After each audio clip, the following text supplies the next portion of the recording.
What if a living God decided the most merciful thing he could do was erase himself? Imagine walking through the dust-choked streets of Arrakeen, the capital of Arrakis, the center of the known universe. The spice markets hum with a low chant of pilgrims who have traveled billions of miles to touch holy ground. Towers of carved sandstone rise above you, decorated with the face of a young man with sharp blue eyes, the eyes of Ibad stained deep by spice, the face of Muad'Dib, Paul Atreides, the prophet emperor who broke the old order and ignited a holy war across 1,000,000 worlds. His name is sung in every temple on 100 planets. His image is pressed into coins, carved into altars, whispered in prayers by children who have never seen Arrakis and never will. And then, shuffling through the foot traffic of the pilgrim market, a bent figure stops in the open square. His eyes are ruined, pale and filmed, blind as polished bone. His robe is the desert gray of a commoner, salt-stained and worn thin by sun and wind. A young Fremen boy leads him by the arm, and the old man opens his mouth and begins to speak, and the words that come out of him are not prayers, they are weapons. He says, Muad'Dib was not divine. He was a man, and a man who saw too far. And what he saw destroyed him. The crowd falls quiet. Somewhere in the temple district, the priests of the Atreides religion are already sending word to the Regency, and the blind beggar keeps talking. This is the story of the preacher, and it is one of the most quietly devastating arcs in all of science fiction. To understand who the preacher is, we have to go back, not just to the events of Children of Dune, where he first appears in the streets of Arrakeen, but further back to the end of Dune Messiah, where Paul Atreides made the most impossible choice of his life. Paul had ascended to Emperor of the known universe on the back of a Fremen Jihad, a holy war waged in his name across 12 years and billions of lives. He had never wanted that war. His prescience, his ability to see along the branching corridors of time, had shown him the Jihad coming like a tide he could not stop. He could see it, could feel its momentum before it began, but seeing a catastrophe is not the same as preventing it. The very act of being Paul Atreides, of becoming the Lisan al-Gaib the Fremen prophecy had promised, made the killing inevitable. He was the spark. The tinder had been laid for centuries by the Missionaria Protectiva, the Bene Gesserit program of religious mythology seeded into pre-technological cultures, specifically to be weaponized by a Bene Gesserit operative. Paul had stumbled into that prepared trap, and the universe had burned. By the time of Dune Messiah, Paul was emperor and prophet and prisoner of his own destiny. He had lost Chani, the woman he loved above everything, in childbirth. He had been blinded by a stone burner, a weapon that destroyed his physical sight. And yet, in the terrible paradox of his prescience, he could still see. The spice vision did not require eyes. He walked sightlessly through the corridors of his palace, and he could perceive every object, every face, every danger, not with his ruined eyes, but with a time-folded awareness that the spice had carved into him over a lifetime. But that awareness had become a cage. Paul could see the future branching ahead of him in all its terrible permutations. He could see every road, and most of them led to worse catastrophe. There was one path, one narrow and terrible corridor that led to something he called the Golden Path, a route through the chaos that might preserve humanity across millennia. But Paul could not walk it. It would require a sacrifice so complete, an abandonment of his own humanity so total, that it amounted to a kind of death the living man could not choose. So Paul chose a different kind of death. According to ancient Fremen custom, a blind man was a dead man on Arrakis. A blind Fremen walked into the desert. He released himself from the imperial throne, from the weight of prophecy, from the crushing burden of divine expectation, and he walked out into the open erg, into the deep desert, and he was swallowed by the dunes. The empire he left behind kept burning in his name. Now we are in the time of Children of Dune, roughly 9 years after Paul's disappearance. His twin children, Leto II and Ganima, are living under the regency of his sister, Alia Atreides. They are preborn, children whose consciousness was fully formed in the womb by their exposure to spice, and they carry within them the memories of every ancestor in their genetic line. Leto carries Paul, carries the first Leto, carries generations of Atreides and Harkonnen alike. Ganima carries all the women of their lineage, the great weight of female memory pressing against the walls of a 12-year-old girl. And Alia is breaking. Alia Atreides was herself preborn, the first of her kind, rendered aware in the womb when her mother Jessica took the water of life to pass the test of a reverend mother. The Bene Gesserit had feared what Alia would become. They called such children abominations, not out of cruelty, but out of genuine horror. Because a preborn child is a child whose inner world is immediately populated by every ancestor pressing against their consciousness, a crowd of thousands inhabiting a single mind. The danger was possession. The danger was that one of those ancestral voices would prove stronger than the child's own ego and would simply take over. Alia had resisted for years, but the pressure never stopped. And in the years following Paul's disappearance, isolated, grieving, wielding enormous political power with no one to counsel her, she had made a fatal bargain. She had opened herself to the voice of one particular ancestor, the one who had pressed most insistently, the one who offered comfort and guidance when everything else felt like chaos. She had opened herself to Baron Vladimir Harkonnen, her maternal grandfather, the man who had been the architect of her family's destruction, and he had moved in and made himself at home. The tragedy of Alia is that she probably knew at some level what was happening to her. The Bene Gesserit training she had received was thorough enough that she could see the shape of her own corruption. But the Baron's voice was seductive. It told her what she wanted to hear. It validated her paranoia, her hunger for control, her resentment of the twin children who might one day eclipse her authority. And she listened.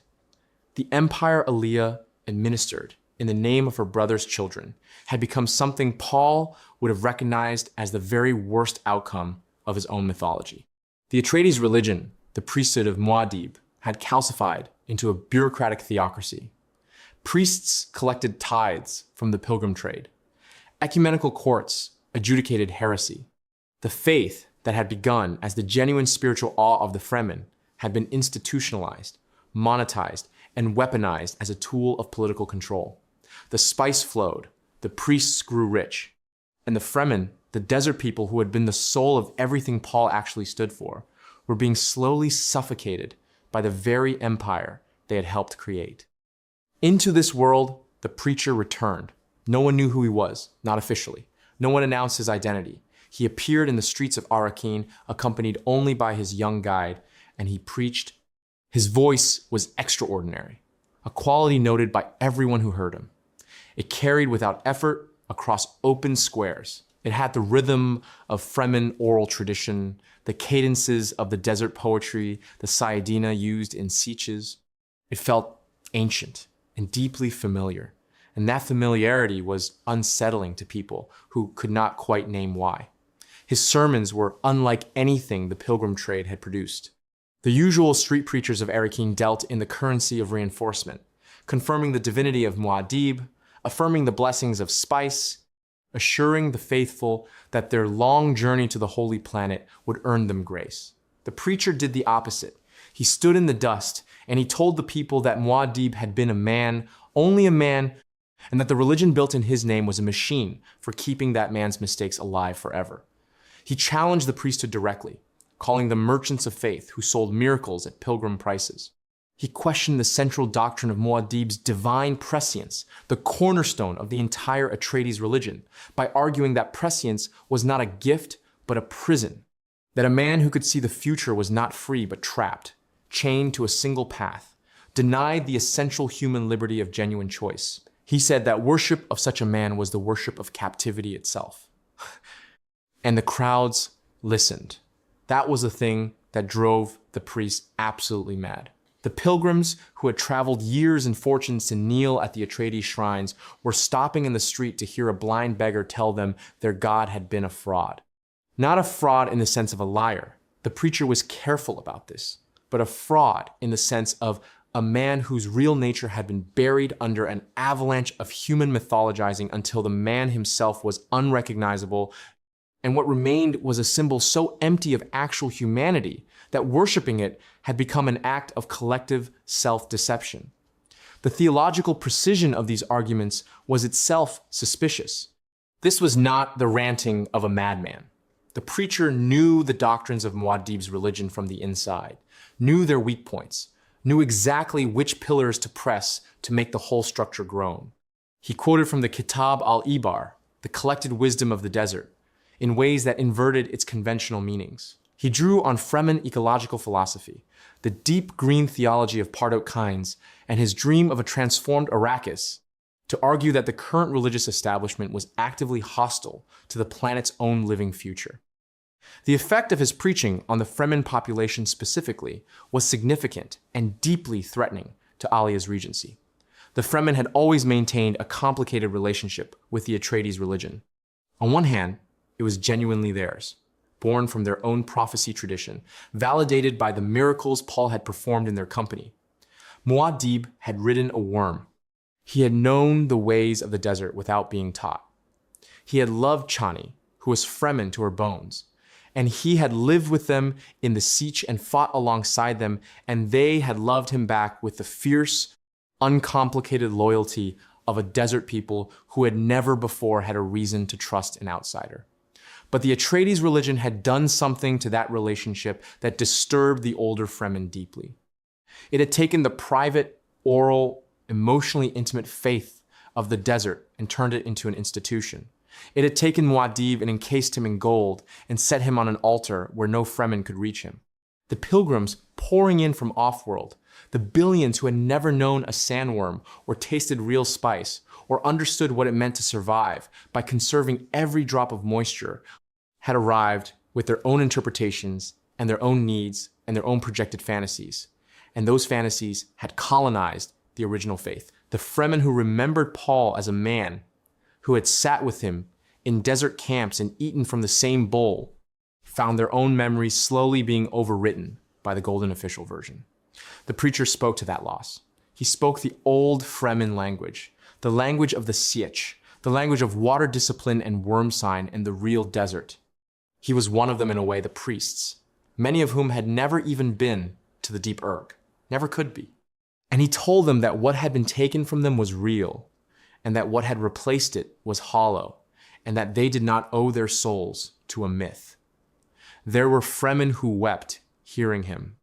There were Fremen who became angry, not at the preacher, but at the realization of what had happened to their faith. And there were younger Fremen, born after Paul's time, who had grown up with only the institutionalized version, and who felt, perhaps for the first time, that someone was speaking to a hunger they had not known how to name. The war between the preacher and Alia's regency was not fought with lasguns or mala pistols. It was fought with words and symbols and the ancient Fremen instinct for reading the landscape of power. Alia's priests wanted to arrest the preacher, to silence him, to haul him before an ecumenical court and charge him with blasphemy. The law was clear. What he was preaching met the technical definition of heresy under the doctrines of Muad'Dib's religion, and the penalties for heresy were not gentle. But Alia hesitated. And her hesitation was itself a kind of confession. The problem was the voice. The problem was the bearing, the desert knowledge, the theological precision. Every intelligence report the Regency gathered on the preacher pointed in one impossible direction. And Alia could not afford to let that direction become public. If the preacher was arrested and examined and identified, the revelation that Paul Atreides had returned as a blind street prophet preaching against his own divinity would not destroy the Atreides religion. It would do something far worse. It would transform it. Paul in rags was more dangerous than Paul in gold. Because what Paul was doing, what the preacher was doing with every blasphemous sermon, was not simply attacking the religion. He was modeling an alternative. He was showing the Fremen what a genuine human relationship with the sacred might look like. Not worshiping a divine figure from a distance, not purchasing blessings from a temple bureaucrat, but standing in the dust and speaking honestly about failure and limitation and the terrible cost of seeing too clearly. He was demonstrating that the truth of a man was worth more than the myth of a god. The psychological dimension of this conflict, the war between a brother and sister, who had once been the two strangest children in the universe, was extraordinarily painful. Paul and Alia had grown up sharing a kind of loneliness that no one else could fully understand. They were each, in their own way, pre-born consciousnesses carrying the weight of generational memory. They had navigated their childhoods under the constant pressure of those inner voices, had developed coping strategies and philosophical frameworks, and had leaned, in their most desperate moments, on each other. And now Alia, consumed by the Baron's possession and by the genuine fears that possession had begun by exploiting, looked at the preacher and felt something she could not entirely name. She was furious at him. She feared him. She was possibly, in the deepest part of herself that the Baron had not yet reached, still in love with her brother, with the only person who had ever truly understood what she carried. But the Baron always spoke first, now, and the Baron had no use for love.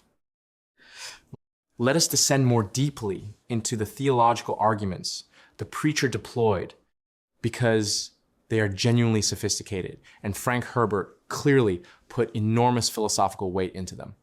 The first and most fundamental argument was the rejection of prescience as a divine gift. This was an attack on the core doctrine of Muad'Dib's religion, which held that Paul's ability to see the future was proof of his divine selection, evidence that the universe itself had chosen him as its instrument. The preacher inverted this completely. He argued that prescience was a form of slavery. A man who can see the future cannot choose freely, because he already knows the consequences of every choice.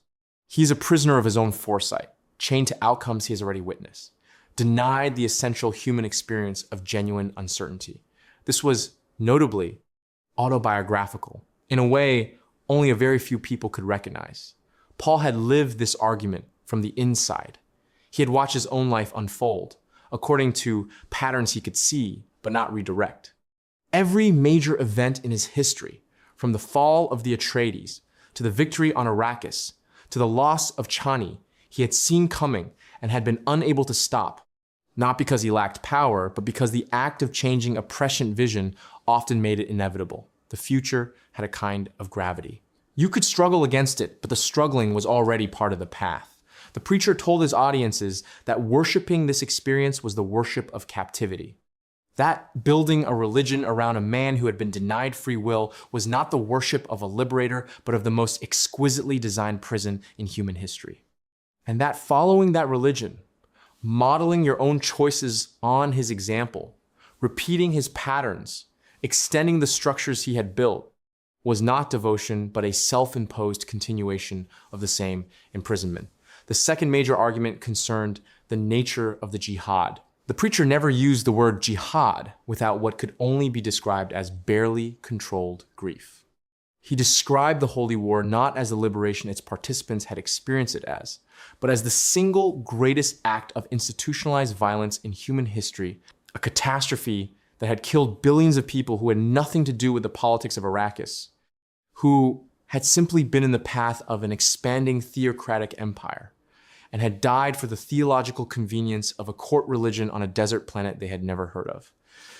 He said that every temple built with the tithes of pilgrims was a monument to those dead, that every priest who collected holy tax was collecting a tax on mass graves, that the comfort the Atreides religion offered its adherents was purchased with a coin made from the bones of 12 billion human beings who had not consented to die for someone else's divinity. This was not a comfortable sermon.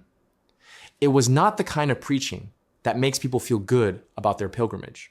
It was the kind of preaching that makes people stare at the ground and feel the weight of something enormous, and then either walk away as fast as possible or find themselves unable to leave, frozen by the terrible recognition that the man is right. The third argument, and perhaps the most sophisticated, was his account of why the golden path had not been walked.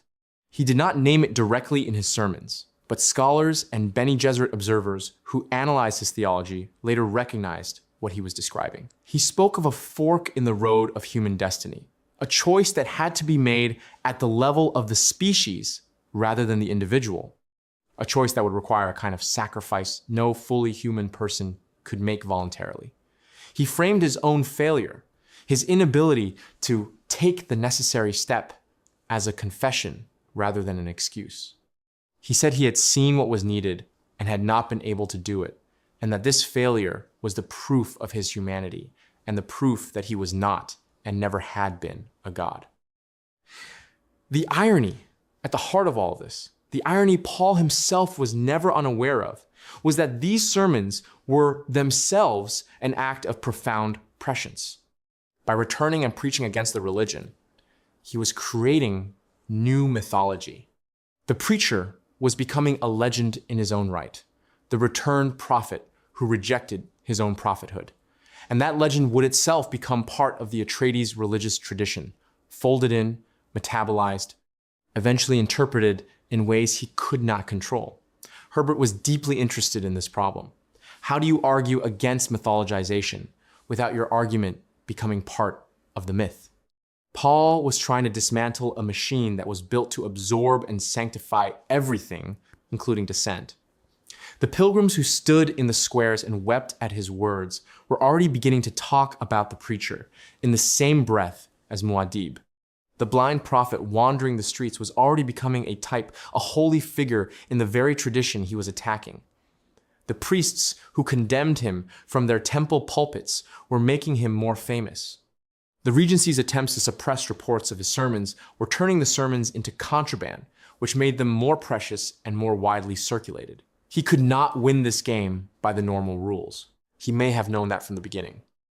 Duncan, Idaho.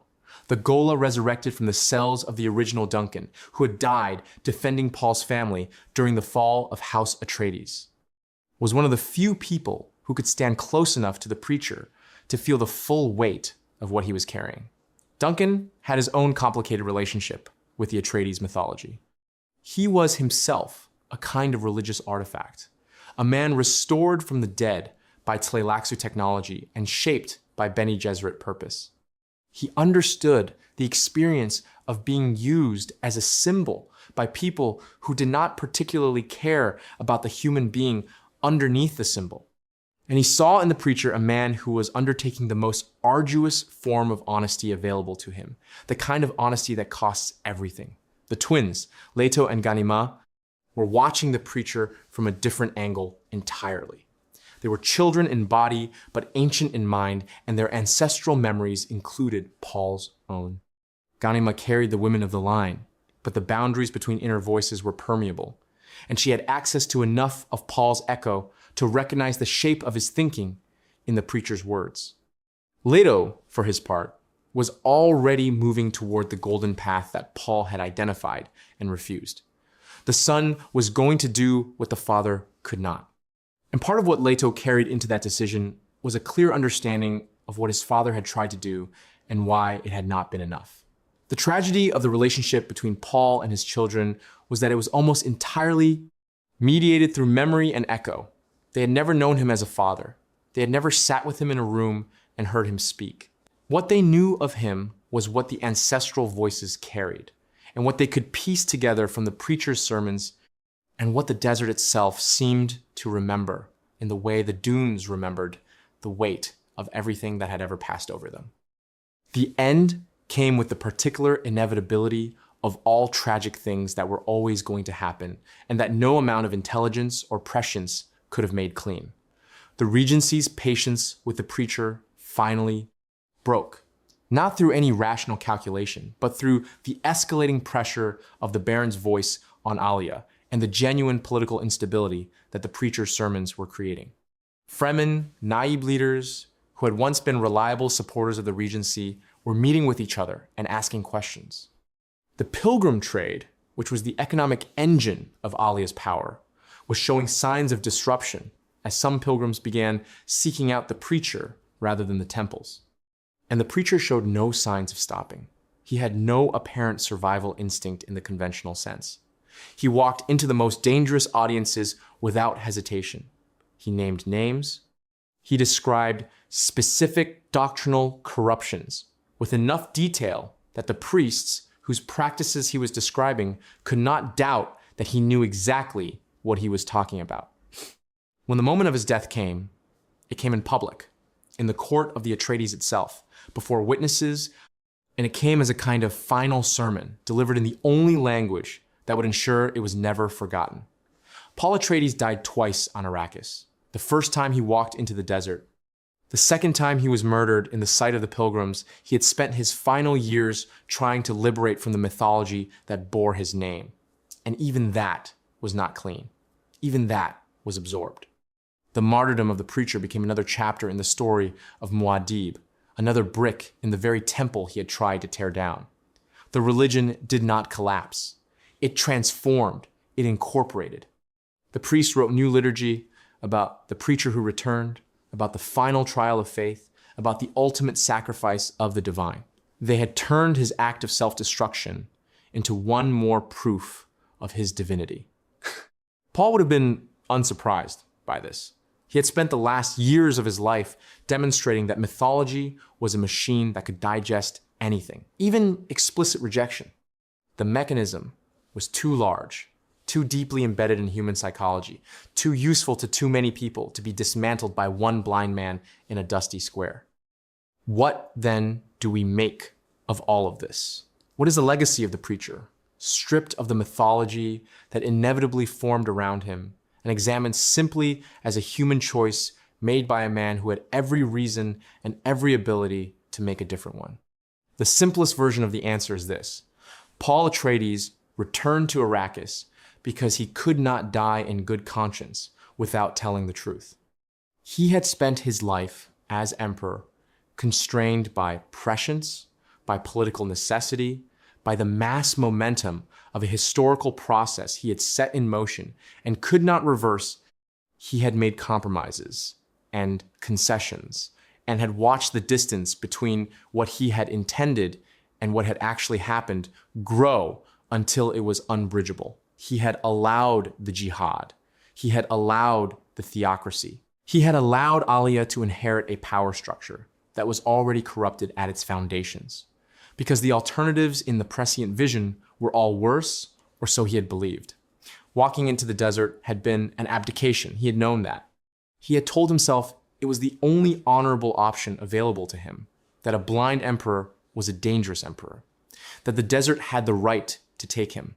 But somewhere in the years of wandering, perhaps sitting in some anonymous Fremen camp, listening to the spice streams of people who were praying to his image, without knowing he was in the room, he had understood that the abdication was not enough, that silence was itself a kind of complicity, that the thing he had built demanded to be dismantled by the same hands that had built it, or else it would stand forever.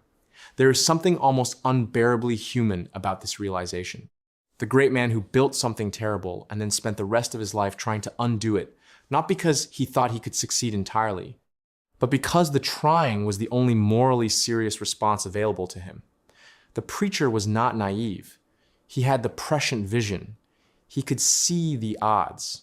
He could see that the religion was likely to survive him again. He preached anyway, because the alternative was to die with his silence intact, and that was a death he could not accept.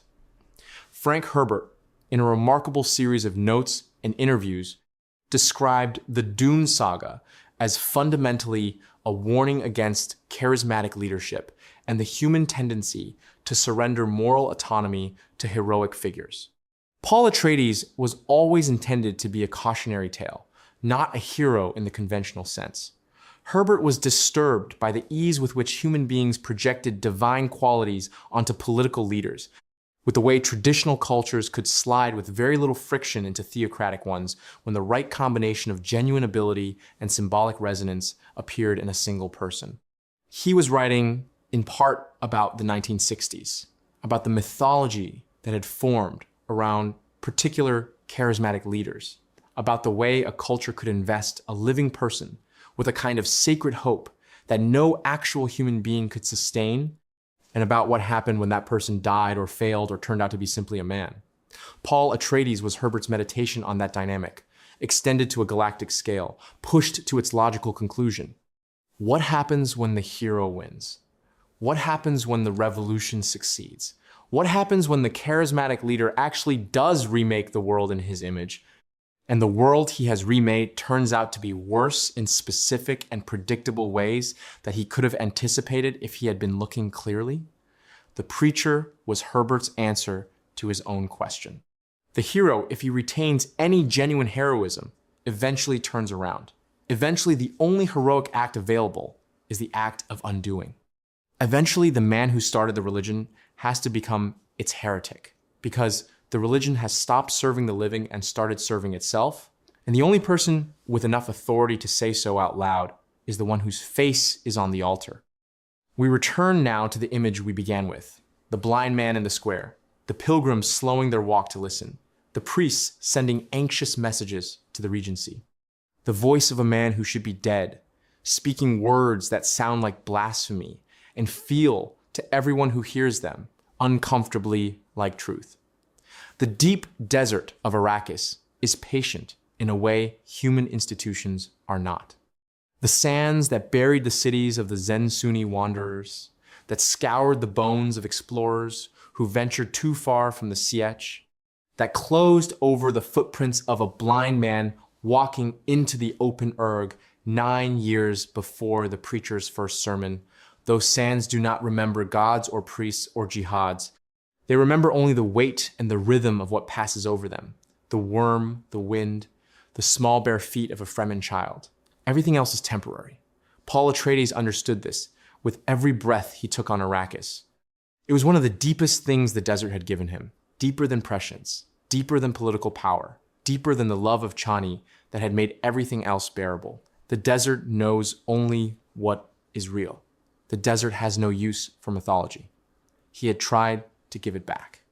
He had tried to trade the gold for the gray robe, the throne for the dusty square, the divine narrative for the simple and painful truth of a man who had seen too much and done too much and wanted, at the end, only to say honestly what he knew.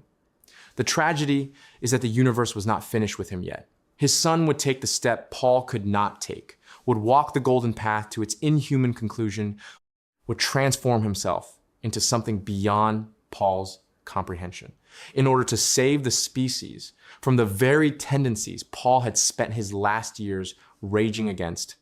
And Paul's failure, his beautiful, fully human failure to transcend his own humanity, would become the foundation on which that larger and stranger salvation was built. The Father's limits made the Son's transformation necessary. The Father's honesty made it possible. That is perhaps the most complicated inheritance a parent has ever left a child. There is a particular quality to the silence of the desert at night, after the wind drops and the temperature falls, and the stars of Arrakis appear in a sky unmarked by light pollution or atmospheric interference. The stars of the Dune universe are the same stars that appear in every human imagination that has ever looked up, and they are indifferent to empires and jihads and the theological arguments of blind men in dusty squares. They burn in the way that things burn when no one is watching and no one has given them permission, simply because burning is what they do. The preacher's last sermon, the one delivered in public before the Regency's judgment fell on him, ended with a question rather than a declaration. He asked the crowd gathered around him whether they had come all this way, across the light years, across the years of their own lives spent in pilgrimage, to worship a fact about a man or to discover something true about themselves. And then the desert wind came, and the square was full of blowing sand, and the preacher was gone. What he left behind in the end was not the dismantling of the religion. What he left behind was a question. And the question was alive in a way the religion never had been, because a question cannot be institutionalized, cannot be tithed upon, cannot be turned into a bureaucracy. A question lives in the mind of the person who holds it, restless and demanding, pulling toward honesty the way the desert pulls toward the horizon. Maybe that is all a prophet can really do, not give answers, not build temples, not set the future on a particular course and walk away satisfied, but stand in the square with ruined eyes and a voice full of sand and grief and hard-won understanding, and ask the question that was always there under the gold and the ritual and the centuries of comfortable myth. Are you free? And now the wind takes the dust, and the preacher walks back into the desert from which he came, and the stars burn on above Arrakis, and we are left with the question, alive in the quiet of the night,